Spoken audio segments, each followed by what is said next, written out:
What's happening, Cincinnati Soccer Talkers? Welcome to the big show here this Monday evening. Glad you're with us. I am Nick Serberling. Hey, FC Cincinnati fans, we get to talk about winning soccer. Yes, it's a preseason match against the Chicago Fire, but hey, the Orange and Blue scored 2 goals and they came out victorious over the weekend in their first preseason match on their Florida swing of preseason. Lots to discuss from that match. We saw Luciano Acosta scoring for FC Cincinnati, the designated player, putting the ball in the back of the net. That's refreshing to see. So we want to hear from you tonight, FC Cincinnati fans. Make sure you get in touch with us. Feedback at CincinnatiSoccerTalk.com. We're also going to open up the phone lines this evening. So if you're watching us live, get in touch with us. We want to hear from you. 513-399-KICK. Lots to be optimistic about FC Cincinnati fans. So make sure you call in and have your say here this evening. Big news, I should say, to start off the show. We are really excited about this new partnership. We're very excited. Cincinnati Soccer Talk is now presented by Madeira Optical. That's right. Melinda and Lane Pence. I should say Dr. Melinda Pence. She is the owner and manager of Madeira Optical there in Cincinnati, and they are doing a fantastic job. And they're very excited about their new line of eyewear that they're going to be launching here very soon. Timeless Cincinnati coming up here in the spring or summer of 2021. And so Madeira Optical, make sure you go follow them on Twitter and Instagram at Madeira Optical. And you can always book your appointments online over at MadeiraOptical.com.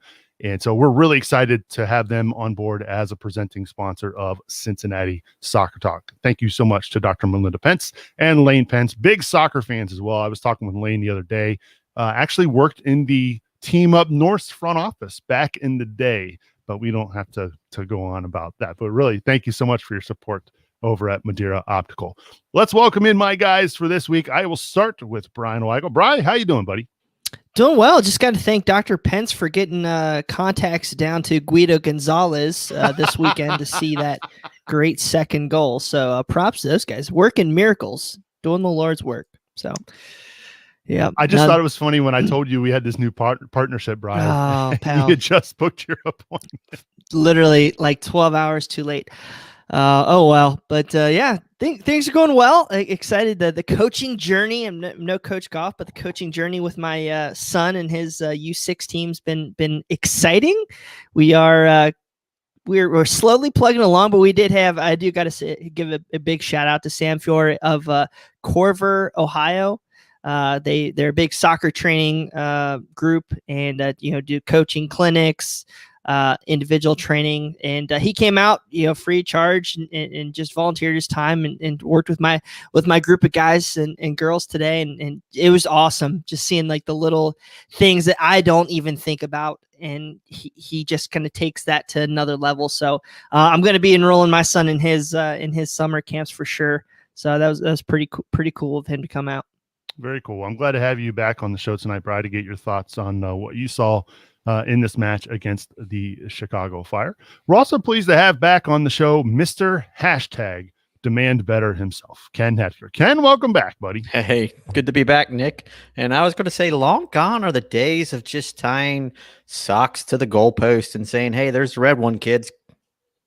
Go that way. Brian's breaking out the big bucks and saying, hey, I need some serious training for some 6-year-olds. He's worth it, man. I'll tell you what. I mean, CorverOhio.com. I mean, he was just where do you touch the ball on your foot to pass and shoot? Oh my God. I'm out of my depth. How far we have come as a country in the soccer world. So glad to have you back on the show, Ken, to get your thoughts on what you saw over the weekend as well. And last but certainly not least, we are really thrilled at the fact that we've got Mr. Razzle Dazzle himself back on the show. Boston Brazzle. How you been, buddy? You doing good? You're doing well? You got a clean bill of health? It sounds like we're really excited and happy for you, buddy. Yeah. Cancer-free as of the moment and going back to work this week. So I think everything's looking good on my end. But I did have a couple things to address since I've been gone. One, who would have thought Ken Hetker would be a celebrity with his own T-shirt? When did that happen? Brian Weigel, I'm really glad you got help. When I first heard you were going to be coach, I was really worried about the future of the U.S. men's soccer, especially after this past weekend. So I'm glad there's somebody out there helping those kids. And Subs, a little disappointed with that opener here today. We won a game. I was expecting a "what's happening" like from deep down in. Well, I mean, I'm trying to temper expectations. I'm not trying to be Debbie Downer here, Boston, but I will just say it was a preseason friendly, and I'm excited that they won. But yes, I don't really have a response for you, Boston. It's all right. It's all right. You probably were focused on that new ad read and just priorities, man. Priorities. No. Again, I'm glad to have you back on the show. We definitely missed your wit. Yeah, if that's what we'll call it, right? It's all seriousness. I'm glad to be back, and thank you to everybody who sent me messages, and all that stuff's pretty cool, especially when you're just sitting on a couch trying to recover and bored out of your mind. Yep. Well, we're really thankful and glad that you're better here, Boston. I want to say before we dive into this game, coming up a little bit later on in the program, I had the chance to catch up with Joseph-Claude Gyau to talk about his preseason and his expectations for 2021 with FC Cincinnati and comparing the. I asked him some questions about the training facilities and the stadium and how it compares to where he's played in Europe, and it was a really fascinating conversation, which we'll have a little bit later on here in this show. So typically with a game, we kind of do our best and worst. Do we want to do that here, Brian? Do you want to give a best and worst? Sure. I guess context. Best. Can I give it to a player? Yeah, absolutely. Underrated player, Saad Abdul Salam was killing it up the right side of that second half of the match. Did some great takeaways, led to that second goal. Actually led to several chances in his pressing and turning the ball over. So great seeing him. I feel a lot better about that right back spot after watching him and Joe in that first game. So great there. Worst. I still think we need some more additions. So I guess I still don't feel like the roster is complete. Fair enough. And that's kind of that's a perfect segue to Mr. Roster Man himself, Ken Hetker. Your best and worst from the weekend. Brian kind of stole, I wasn't going to be Saad. I was going to say, the guy you're going to interview today, Joe Gyau. I thought he showed very well at the right back. I didn't think he was perfect, but I thought he was competent, and it was just sort of a relief. I don't think he has that spot locked in place, but I thought he did very well, and that made me feel at least a little bit more comfortable on that. So I was happy about that. And obviously, I'm skipping out the good guy, the obvious ones maybe, but let's see. My worst, I'm going to say the back line.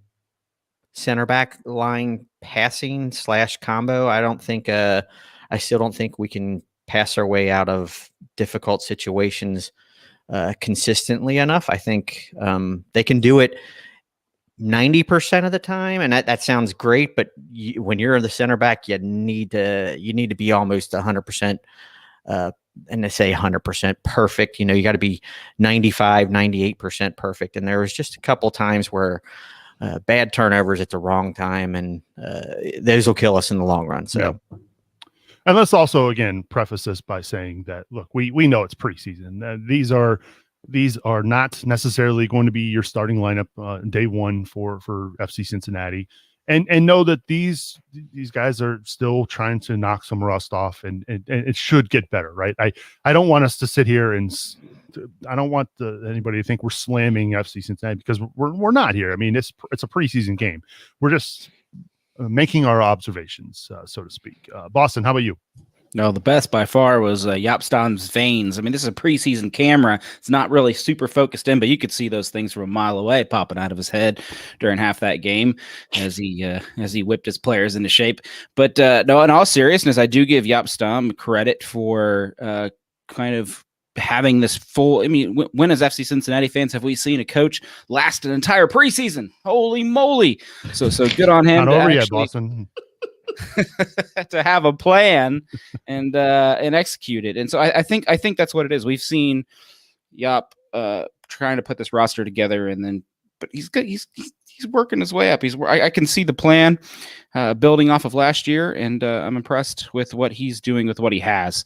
I agree with Ken, though. The worst by far is not just I don't want to say center backs, because I thought they got forward okay. It's just passing out of the back, especially in a heavy press, is by far is our weakness right now. Yeah. As far as my best and worst, my best, I thought. Now, granted, I know it was the first 10 minutes, and I think as soon as I tweeted it, the energy kind of dropped off a little bit. I thought their possession and pressing in that first 10 minutes was really well done. There was a couple times where I looked around and I saw some of the passes being made with Acosta hooking up with Brenner, whether it was Kovacevic or Barriel. I was just like, wow, this is something different that we haven't seen here in a while. And it was kind of refreshing. I thought towards the end of the first half, the energy levels dropped off a little bit. They looked a little gassed, in my opinion. But again, first preseason game, and it's extremely hot down in Florida at the moment. So we're going to give them a little pass there, right? But as far as my worst, I still would like to see.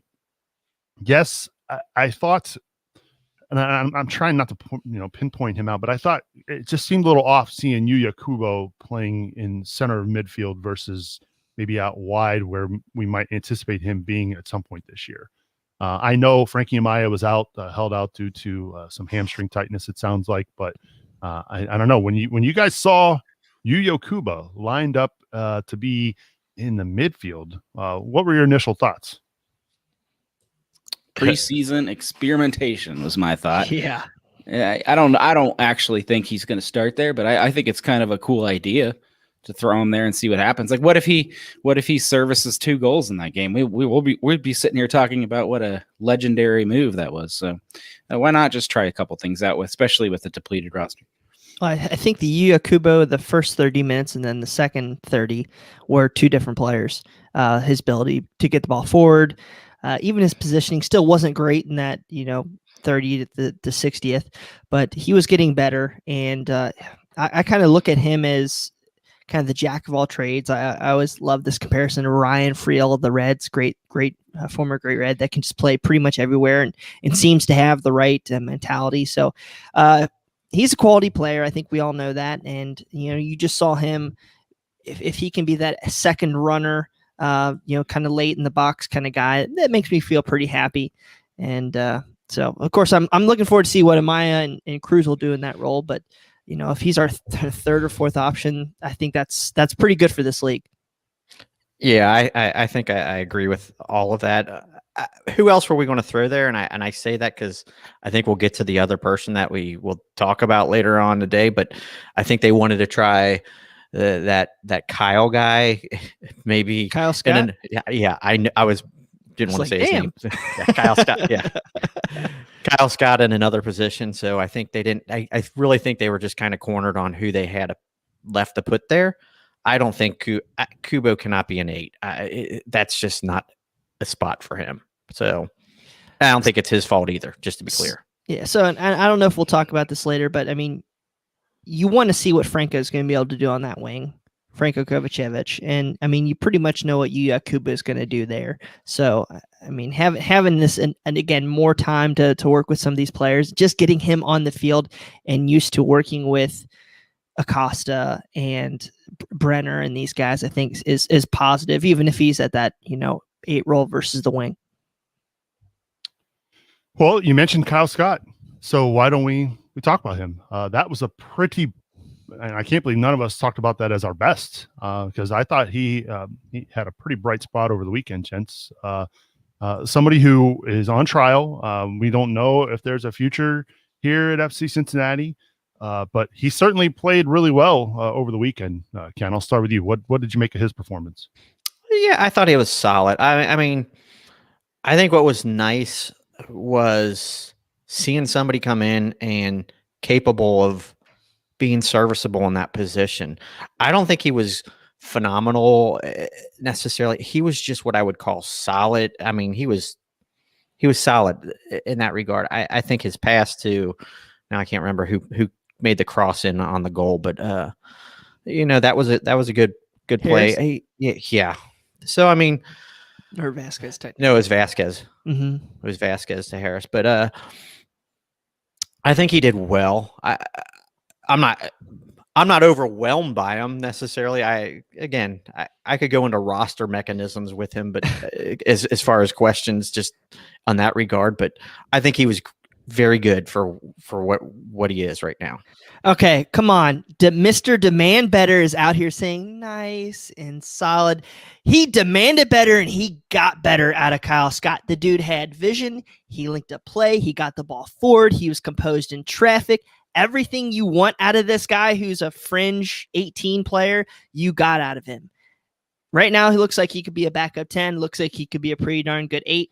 I'm pumped for this kid. He's domestic product. Sign him up now, baby. I'm pumped on the Kyle Scott train. Me and Coach Goff, Kyle Scott to the moon, baby. Wow. He made some people back at Newcastle even pause this week. We saw an article out of England that they quoted us and some others in Cincinnati and said, "Hey, one of our kids is doing good in Cincinnati. Should we look at this now?" So he spelled Cincinnati right too.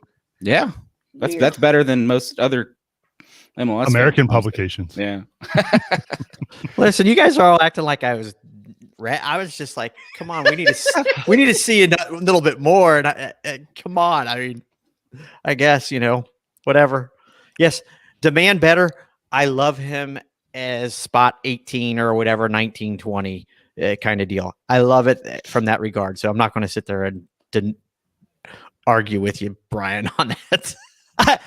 Guys, I know I don't know what the roster mechanisms are. Like, is Lunt got to go somewhere? Is Harris got to be sent out somewhere to get this guy on the roster? But he looked the part, and we haven't been able to say that about many guys past roster spot 12 on FC Cincinnati over the past year and a half. So I'm pumped up for the guy.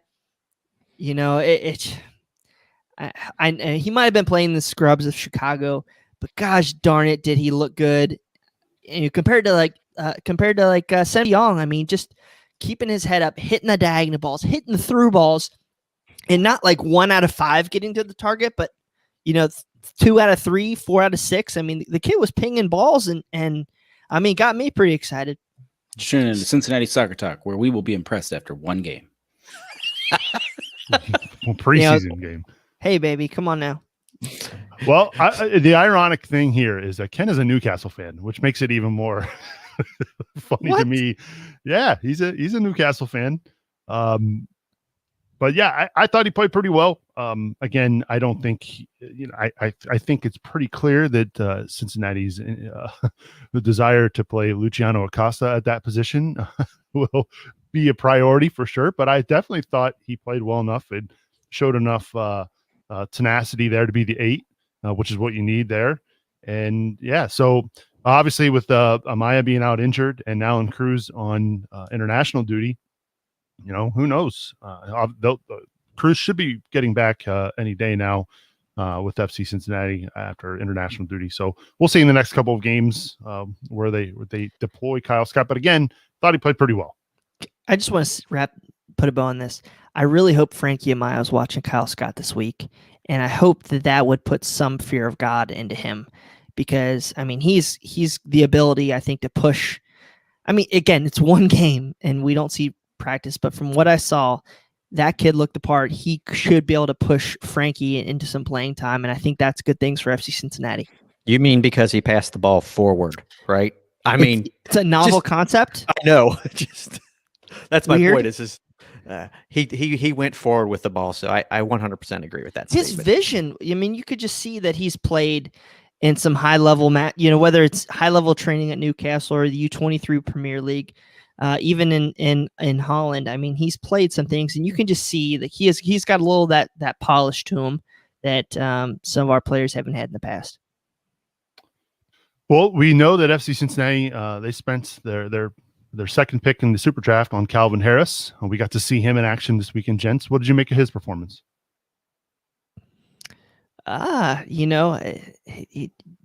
Happy Gilmore, tap, tap, taparoo. Just tap it on in. Had another goal, but it was waved off for offside, I think. Yeah, I think he did whiff on the one. Kid played fine. I'm not expecting the world out of him. If he can get confidence out of a match like this past week, that's great. He put himself into good positions. I would like to have seen Barreal on that right side with some of that interplay, but he did fine. We also saw goalkeeper Ben Lunt in the game as well in the second half, Ken, and acquitted himself nicely as well. Yeah. Well, what do you mean acquitted himself? I thought he played well. Oh, well, I didn't know if he did something wrong. Like, No, I thought he played very well. He played like the goalkeeper we've been expecting. Yeah. USL goalkeeper of the year. You guys know, and I've kind of harped on this. I love Lunt as the starter, to be honest. He hasn't shown enough either necessarily to justify that. But I thought, man, what an opportunity to free up a senior spot. I'm always thinking roster guy, so I'm sorry if I bore people, but him freeing up a spot if Teton wasn't here and being the starter. I thought he had one good pass out of the back. It's not enough to justify what he's done, but yes, he had a very nice save, pushing a ball just wide in the second half, and I thought it was he showed well. Yeah, if he can put together a couple more performances like that, maybe even get some playing time through injury this year, or so, however he can get his opportunities. If he can prove that he can play for FC Cincinnati like he played for Louisville City and won USL Goalkeeper of the Year, then he's a shoo-in for the future. And I thought last I checked, Laurel Falo was reporting this, that he was getting married this offseason. And so we don't know his international status at this moment.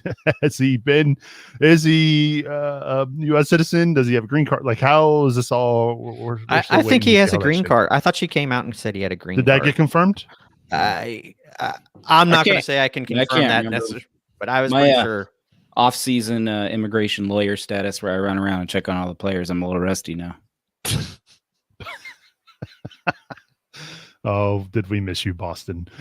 Jeremy in the chat room says, do you think we start the season without Locadia? Obviously did not play over the weekend. Also missed this match due to a knock he apparently picked up.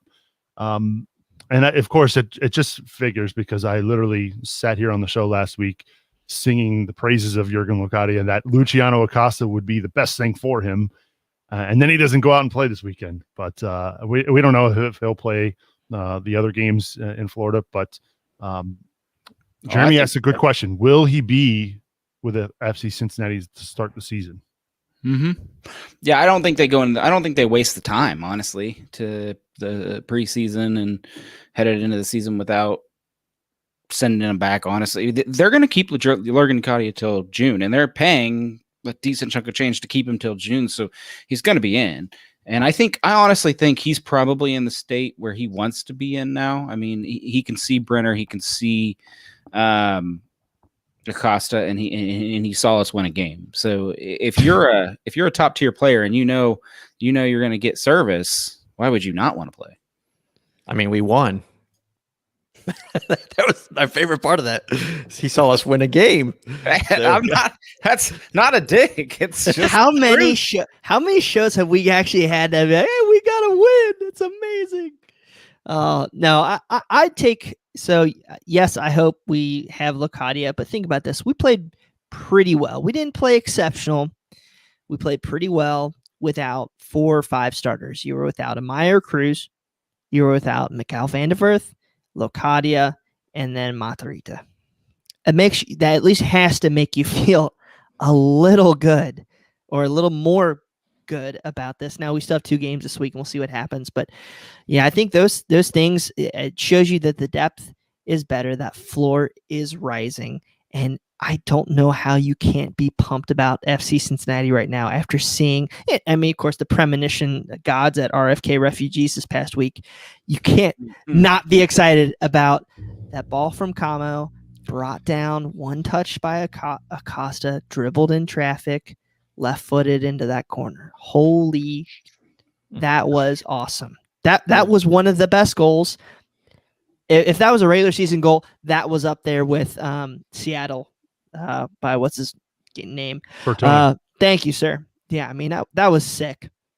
That's an Yeah. easy one to remember because there weren't very many of them. So, yeah. I mean, Brian- exciting.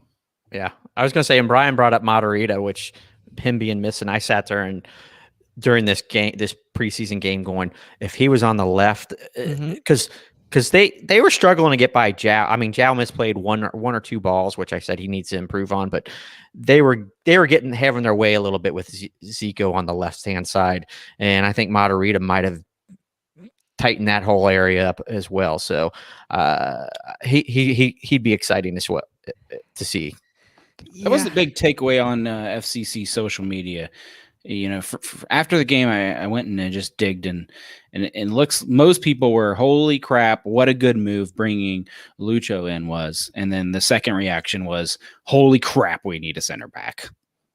Well, we have no depth. I mean, poor Pedersen. I think he got a raw deal in this whole thing. But I mean, how many times was a ball freely played just in front of him and Hagland in that match? And that's dangerous. That's something we're gonna have to cut out. Of course, he could have acquitted himself a little better. And I think after 30 minutes, he again was a much better player. Like his second 30 was much better than his first 30. I mean, whether it be getting rid of balls, I mean, or the first 30 minutes, I mean, he literally would try to stab at a ball and center it right for a Chicago attacker. But I mean, he was physical. He did make some fairly good clearances in that second part of his time out there. So I want to dog him. Again, still hopeful, but I think there's a lot of space to improve on our center backs. I want to talk about one other guy that we saw over the weekend that we have seen very limited of, and that was we saw him in one match at the end of the season last year at Inter Miami in a tropical storm, and that is Franco Kovacevic. Played this weekend against the Fire. Ken, we got this question from Nick Elder on Twitter. He says, I couldn't watch the game, but kept seeing people down on Franco. What made his performance so undesirable? I said this. He made good runs, and he presented himself well for people to pass to. But once he got the ball, he didn't let it go, and he dribbled himself into traffic, dribbled himself into trouble, and didn't do himself any help in establishing himself on this team. By doing that, I thought there was a couple times he could have just made the easy, simple pass, and he just held on to it and went straight into the penalty box or area, and there's three guys around him, and he lost it. And it's like those are offensive killers at that moment. So, yeah, I didn't think he showed well at all. How much is that there? Oh, sorry. I was just going to ask Ken a question. How much of that is preseason, do you think? Like, I'm just trying to impress the bald guy on the sideline. Well, I mean, some of that is we're stacked at wingers, and he's an international. He's a winger. He's from, he's on loan. He has to make an impression. So I'm sure he put pressure on himself to try and create something out of nothing, but he did it so much so that he didn't help himself. I wouldn't call it preseason. That's probably a line of thought that he has at the existing moment. And it's probably not fair to the kid necessarily, because he probably does have to do something to earn his spot on this team. He's just in a bad spot because he holds an international spot. So he has to be playing with that designation. So I don't necessarily think it was preseason. I think it's the situation he's probably in. Yeah, there's a point in the second half, 52nd minute, where there's a great counterattack for FC Cincinnati led by Yakuba, pushing the ball up. He got that ball left into space for Franco. And as opposed to making a quick decision and cutting that ball back into the forwards running in, he held on the ball and let 7 Chicago defenders get back and just absolutely outnumber us. And I think that's something simple where if you're Jaap Stam, you want to see, okay, kid, make the quick play, make the right play, get the ball off your feet. And I guess to Ken's point, he's trying to do too much, and that just absolutely killed that momentum where that quick decision making, which we need in MLS, wasn't there at that moment. Yeah.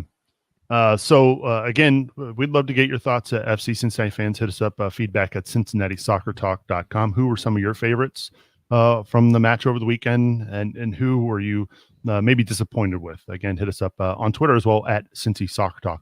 We are learning tonight from league sources that FC Cincinnati is expecting to sign 2 additional players this week. That is what we are learning here on Cincinnati Soccer Talk. So we don't know what positions, we don't know the players, but we've been told by multiple sources that they're bringing in 2 additional bodies here this week, and sounds like it's going to be a pretty big deal.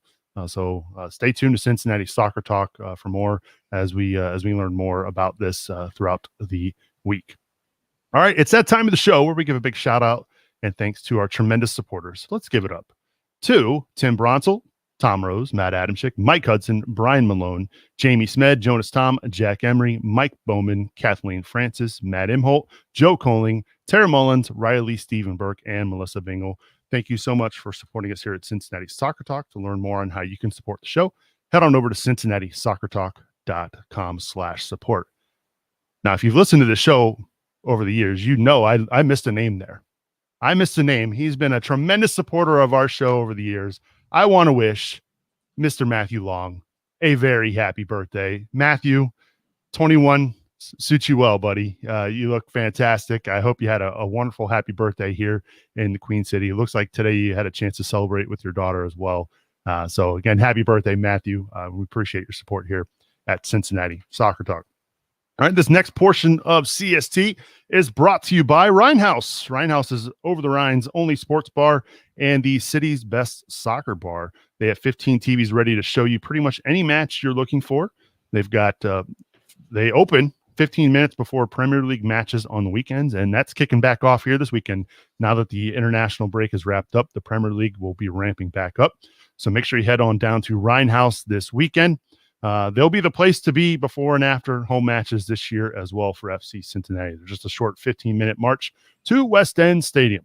Rhinehouse has some big things in the works for FCC home matches this year, so stay tuned to make sure you follow them on Twitter, Instagram, and Facebook at Rhinehouse OTR. All right, well, I had a chance this week to catch up with I guess you can't really say new, but FC Cincinnati right back Joseph-Claude Gyau here on the CST hotline.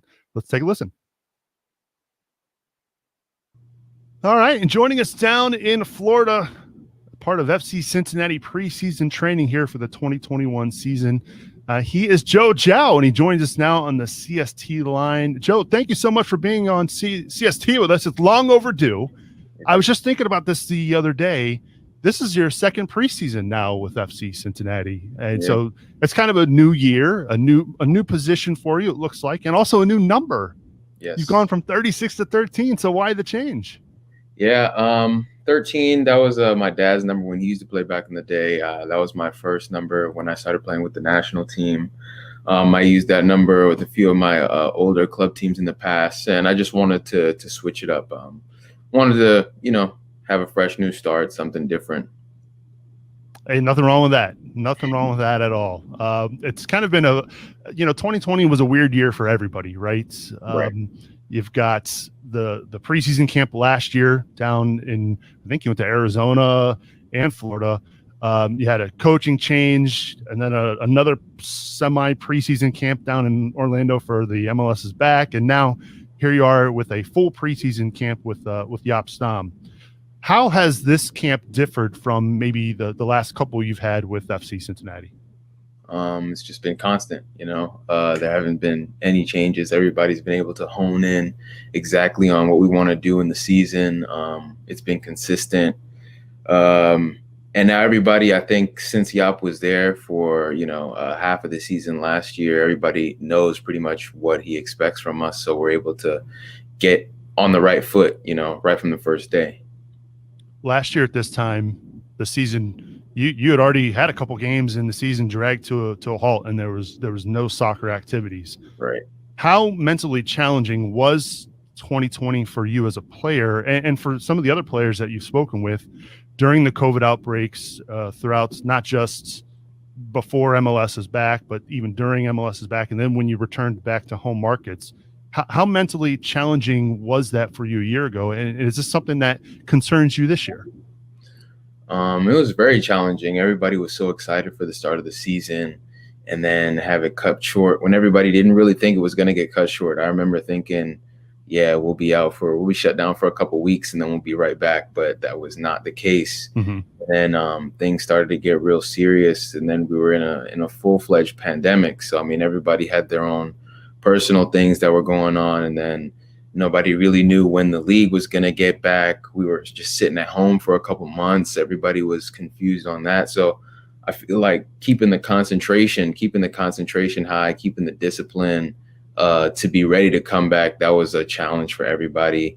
And then getting into the bubble, I know it was difficult for a lot of guys just being away for so long from the family. I think we were probably down there for a total of 6-7 weeks. Mm-hmm. That was a long time. The weather down there was extreme. Like, it's hot down here right now, but when we went that time last year, the temperatures were extreme. And then basically jumping into that kind of with not that much team training in between. We just got Coach Yap. Then coming back after that, having a week break, and then jumping back into the games, into the regular season, and then the regular season was a whole new challenge. We were playing every 2-3 days, and I think it's pretty evident to see across the world, like, what that does with athletes' bodies. You see the amounts of injuries that guys are getting. Like, it's not just small muscle injuries either. It's serious injuries, that you pick up when you try to keep that high level and you don't have the same amount of rest as you usually would have. So it's definitely been a challenge. But, coming into this year, we're just hoping to get back to a little bit of more of a routine schedule. A regular season, regular as possible. You never know what can happen, but I think the guys are doing it well, doing a good job, taking everything day by day. We saw you over the weekend playing right back, and we saw you play that position a little bit a year ago, maybe more of a right wing back position with the current coaching staff. Mm-hmm. Was this something that was conveyed to you this offseason?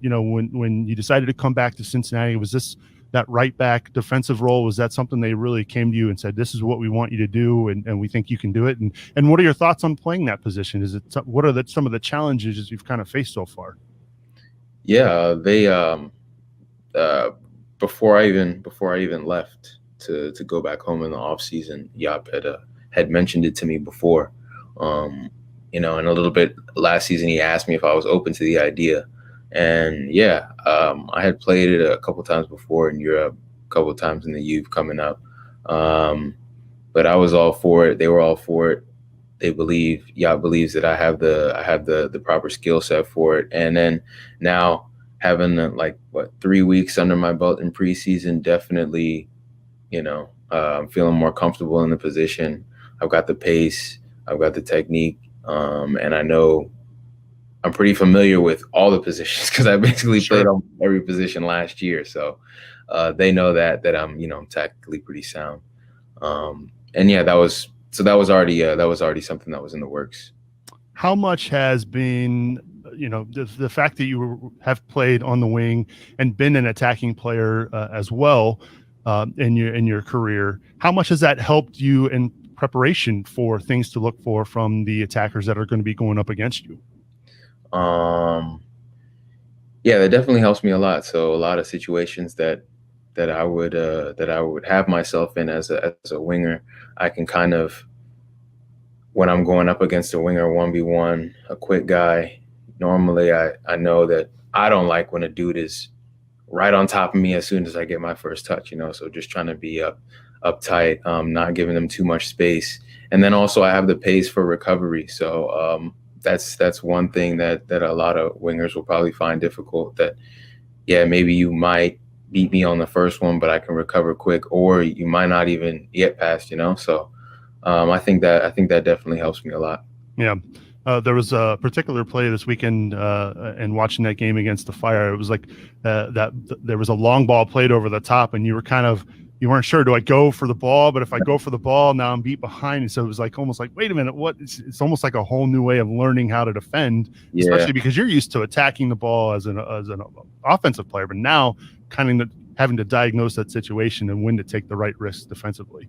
Right. Yeah. That's I think that's all something that just comes with the time. I mean, each practice after practice, I'm getting better with it.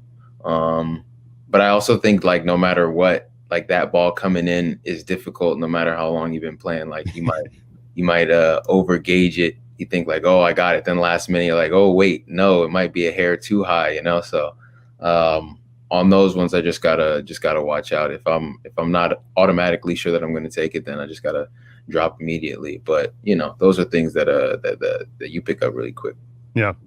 A lot of excitement, especially over the weekend, positive results, which thankfully, here in Cincinnati, we're hoping for more of those here in 2021, Joe. But obviously, a lot of excitement about the new West End Stadium that's going to be opening up here just in a few weeks, believe it or not.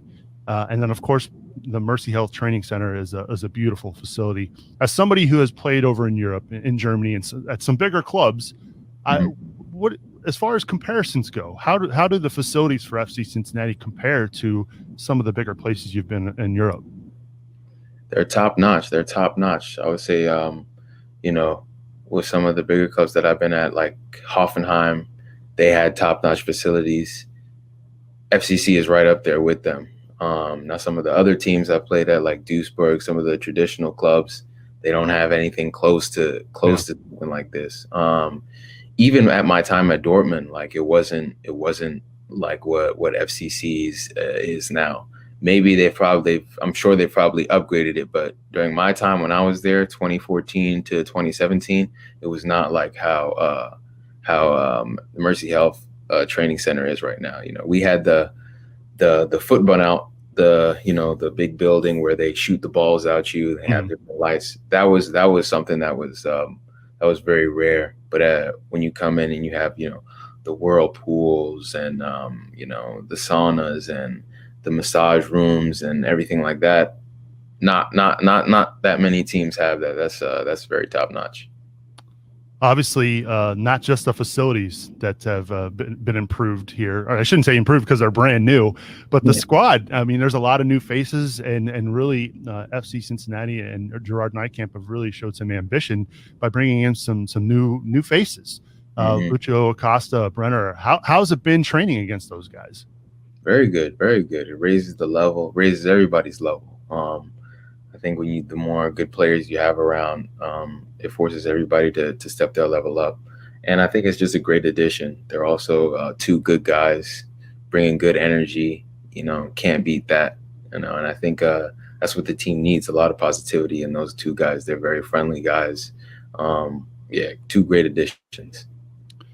I want to ask you, because obviously 2020, as I mentioned previously, it was a difficult year, but it also brought along several great changes to the league. One of the new organizations was the Black Players for Change that came out last year. How has that organization been impacting the lives of not just MLS players, but fans? And do you have any updates on things that you'd like to share with FC Cincinnati fans that you plan to do in 2021? I haven't been keeping too much up with Black Players for Change organization. I was there when it was formulated, but I mean, it definitely is helping. You know, off the pitch, a lot of people. You know, they've been building a lot of mini pitches. They've been helping out with a lot of justice initiations off the pitch. A lot of donations, numerous things. A lot of raising a lot of awareness. But yeah, I'm definitely sure that they have a lot of things in store for what's going on this year. I haven't been able to keep up too much with it because, you know, I got a new addition in the family myself, so I'm kind of preoccupied with that. Sure. But yeah, I'm 100% sure that the guys are gonna keep their foot to the gas, and a lot of good things to be expected.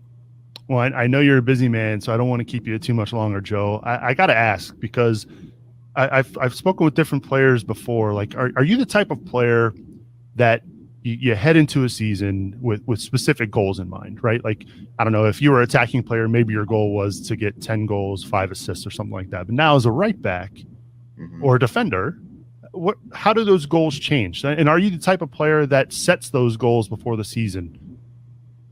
Yeah, I definitely do. And for me, I feel like my goals pretty much stay the same,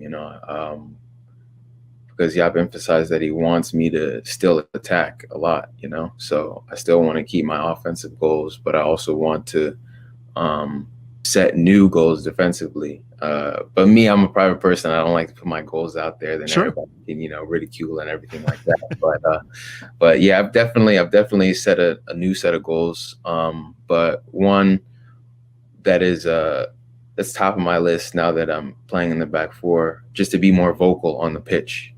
I was pretty much my whole career playing on the wing. I wasn't always the one like barking out orders or telling guys where to be in certain positions. I was kind of more the guy like get my job done and then the rest will fall into place. But now me being in this position where I am able to see the entire pitch now, I have to be able to let guys know where they're supposed to be. So yeah, definitely communicating a lot more. Well, we're really excited to have you on the show. It's long overdue to have you here on Cincinnati Soccer Talk. I lied. I got one more question for you. Do you have a message for the fans back in Cincinnati? Like, what is it that you want them to be excited for this year? I just want them to be excited for a good team showing a lot of good football. Looking forward to see them at the new stadium. We're like, us players, we're super excited. Like, I hope the fans really know that, like, we're really excited to get into the stadium to see everybody. And we want to, just as Cincinnati wants a good showing this season, we want that just as much, if not more. We also feel like it's owed to the city. We owe it to ourselves as well. We've definitely been putting in the work. So yes, that's the message that I want to give out. Perfect. Well, again, we appreciate you being on the show, Joe, and best of luck here in 2021. And we can't wait to have you back on the show. All right. Thank you very much for having me. All right. That was Joe Gyau, right back for FC Cincinnati. Again, really appreciate his time down in Orlando, taking a few moments to chat with us about his preseason camp. I was really curious and intrigued by his response, the fact that the club did, in fact, approach him to play right back. It's something that we kind of talked about as maybe this is something that the club should explore a year ago, and they did, in fact, do that, gents. What did you make of that? God, this is me. I love it. I'll tell you what I really loved is he embraced it. He said, yeah, they approached me. He's recognized he's got some weaknesses there, and he's going to focus on it. But to me, it's at least him saying, I'm here to do it. I can play right back. I'll do whatever the team asks for. And I think he like I said, over the preseason game, the last preseason game, he showed well. He wasn't perfect, but he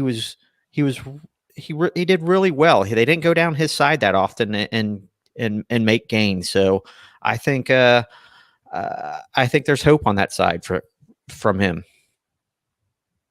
He seemed to be bought in to Coach Yop, and I think that's something that we've really, with Alan, you heard all of the chatter there, and then you heard stuff about Coach Jans, and it's kind of nice to hear a player think positively about the guy in charge. So I at least take that into consideration here, guys. He's sky's the limit for him. I mean, I think Ken said this was probably one of the first people to say this last year's. You could throw him at that right back role if he improves.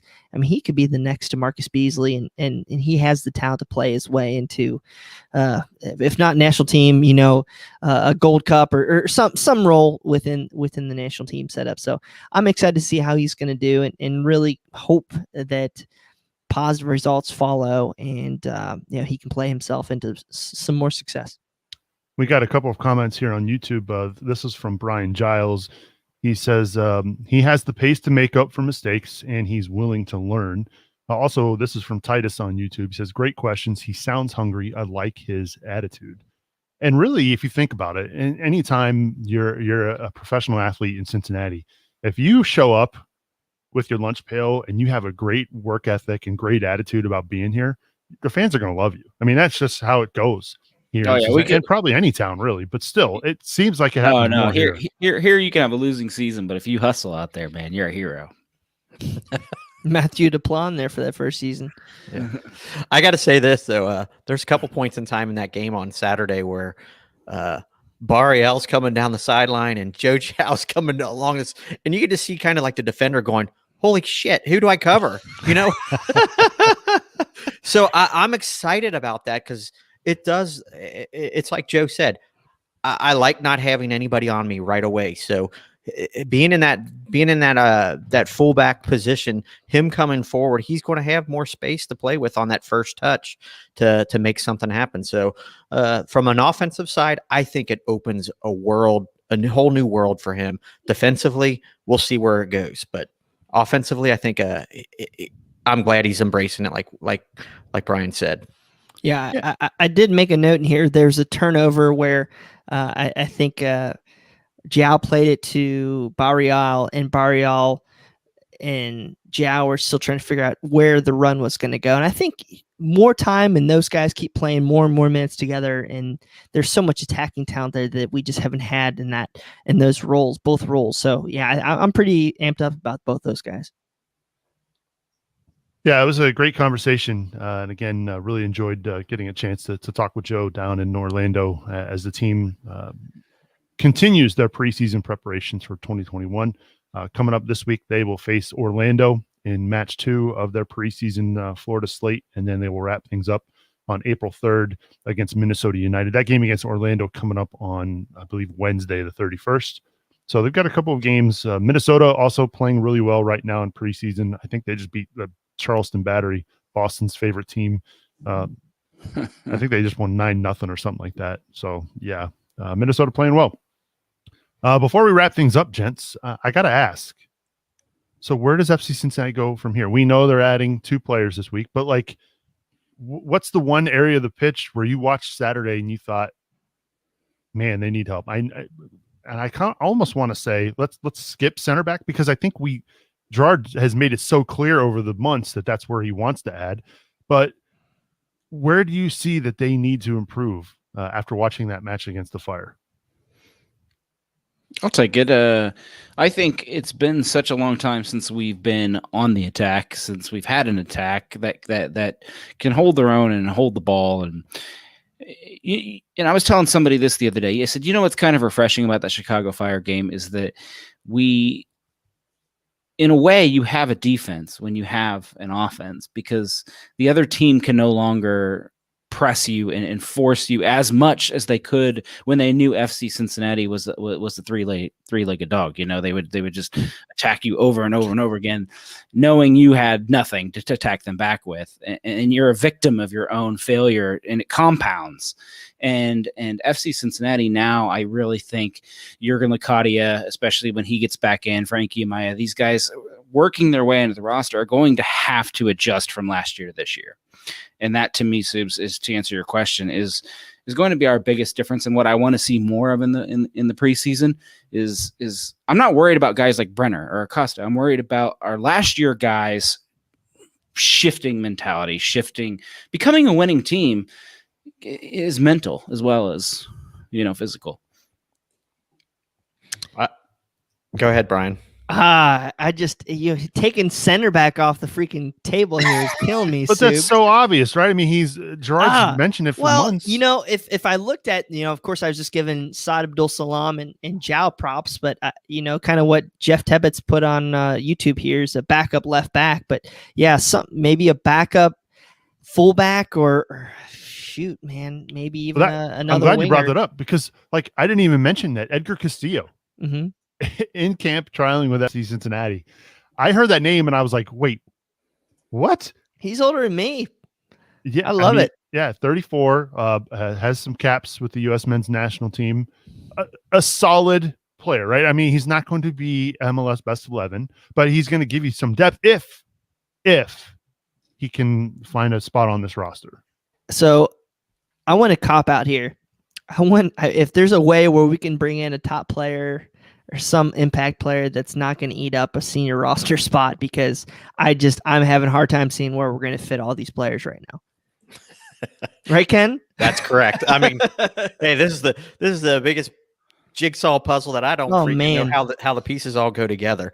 I mean, it seems easy when everybody sits there and goes, "Oh, we're just going to do this, we're going to move this, whatever." And I'm like, I want to see it happen. That's the big thing. But I think, Brian, you said something earlier, and it goes back to Kyle Scott. If we're taking center back off of the board here, I think the area that we need to improve on is and everybody's basically saying it, is depth. And depth is the key piece to this team. And I think we can see a starting 10 or 11 guys for sure locked in, sort of. I think we're in that area where we got 9 of them, we'll just say. It's how far does Frankie progress? Is Kyle Scott going to push him? Is Alan Cruz going to step up? It's that one piece right there opens a world for this team, I think, if somebody steps up and takes that spot. Otherwise, it's adding the depth. Who's going to follow up behind Lucho? Who's going to follow up behind Barrial? Who's going to follow up, at right back, center back, so on and so forth. So I think that's where we're long-term. I think that's kind of where Gerard's done a great job, really, rebuilding this team, but he had to sacrifice something. And I think one of the things he had to sacrifice is solid depth, maybe, and being able to get those $300,000 to $400,000 depth pieces. And that sounds like they shouldn't be a depth piece, but you should have, a good number of those. I think eventually that'll come about, but we had to sacrifice some of that right now and put some of the lower end price players on our 20-man roster to get us where we're at. So I just think depth is basically, I don't think we're arguing about what we're missing. I think we're arguing about a more depth. And yes, we could always find Messi, if you know what I mean. We're not going to get that, if you know what I mean. There's always improvement, but I think right now depth is the biggest thing. Depth. I mean, that's kind of and that's where, you can honestly say sometimes MLS Cup is won by teams that are just deep, right? I mean, the Crew, I hate saying it, but they're deep. They're incredibly deep, and they got deeper this offseason, which is even more scary. It's a rough comparison, though, because I feel like the Crew are piled on after success, and so I honestly think they're like, there's the Crew, and then there's everybody else. Yeah. Yeah, we'll see. I obviously, I think that's depth is good. They definitely. I'm sorry I threw you guys a curveball and took center back off the board, but jerk, you jerk. It was so obvious. Yeah, I didn't want all 4 of you or all 3 of us to go center back. So can I say this? Like, good hosting right there. I'm gonna say this. Wooden spoon and all that crap. I feel like we have a lot more talent than a bottom tier team. Like, just looking at the guys and we didn't look out of place, and we've looked out of place so much over the past year and a half, 2 years, and just seeing those guys, we were able to dictate quite amount of possession, dictate the play for a large amount of that match. So I feel pretty good, man. I just hope we don't lay an egg, the rest of this preseason and squash my hope. Hope kills you. It's the hope that kills you. Hope kills you, but that kills you. Yeah, I will say this. I talked to a pretty prominent national media member yesterday. That would be Jason Davis. Of course. I was just going to say Jason Davis. Just say Jason Davis. And he seems to be pretty high on FC Cincinnati. He thinks that from a talent perspective, and he also mentioned like the East is not as great as it used to be, right? I mean, who do you have to really worry about in the East right now? Columbus, worried about Atlanta, the Crew. Toronto. Atlanta's better. Toronto. Toronto, you don't know you've got. Yeah, Chris Armas coaching. New England. Okay, Bruce. Yeah, so there's 3. 7 of them you make the playoffs. I'm less worried about the Red Bulls than I ever have been. Right. Yep. DC United, not worried about them. Montreal, Miami, not worried about them. Not worried about Montreal. Yep. So he didn't say that FC Cincinnati would make the playoffs. He just said, I think there's room for them to be much better than they have been. That's and hard. we're not playing LAFC. We're not playing the LA Galaxy this year. We're playing two Western Conference teams, the Houston Dynamo and the Colorado Rapids. Yeah, both of those are lower tier too. So all right, Subs, 3 weeks out. Where are we finishing? let's see who we sign this week. Do we make the Open Cup? That's a perfect that's good hosting right there, Boston. Mr. Open Cup himself. Fill us in. How can FC Cincinnati qualify for the Open Cup here in 2021? We need a really, really good start to the season, as does any of the other 8 MLS teams that would like to qualify. And that's kind of an interesting setup Major League Soccer's went with. Instead of going with, what would probably be easier for them is to grab some winners from last year, the top 8 teams of last year, even MLS is back or whatever. They've decided to go with a 3-week season.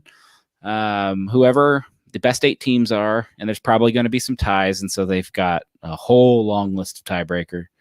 If you want to go to US Soccer, you can look up that list, but FC Cincinnati has a decent chance, I would say, of doing well out of the gate, and depending on who they play. Some of that's going to be schedule oriented. Who you play in the first 3 weeks is going to matter. USL gets 4 slots. USL Championship. They went ahead and just picked their teams. They picked the 2 winners from last year, Phoenix and Tampa Bay, and then they threw in St. Louis. Sorry, not St. Louis. They don't exist. Louisville and El Paso. 1 team from USL League One. That's Greenville Triumph. Our old coach, John Harkes. How cool would that be to play John Harkes again? And Detroit City will get the NISA slot. And then only 2 teams from the lower division will make the Open Cup. I've heard it called on Reddit the Not So Open Cup. Lower teams host the first round, right? Yeah. And MLS teams, the 8 MLS teams have to play. I believe they have to play the USL and such. Yes. Mm-hmm. So, God, if we have to go to Detroit, if we make it have to go to Detroit, don't want to deal with those freaking memes for a week. No, here's what's really interesting, because I saw a Crew fan point this out. It's based on your average standing points per game as of May 3rd.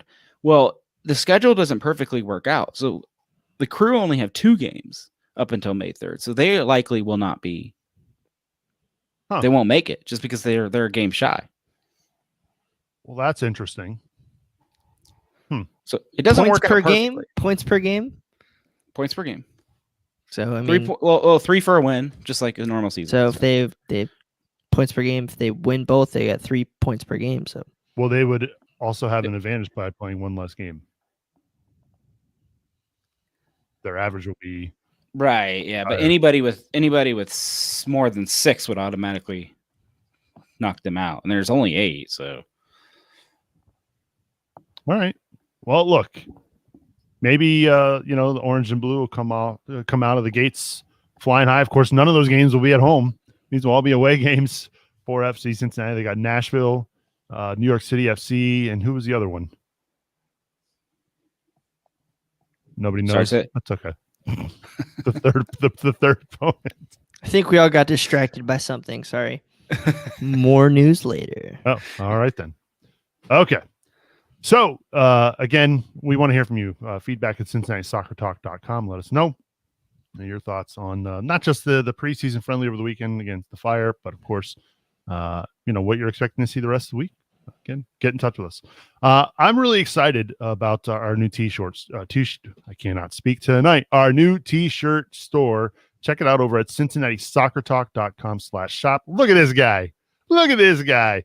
Brian Weigel wearing his 3 ways T-shirt. You're doing a great job as a model right there, buddy. In Cincy, they aren't hat tricks; they're 3 ways. That's right. So go check that out. Of course, Ken didn't want to wear his Demand Better shirt tonight. We all know he's got one. No.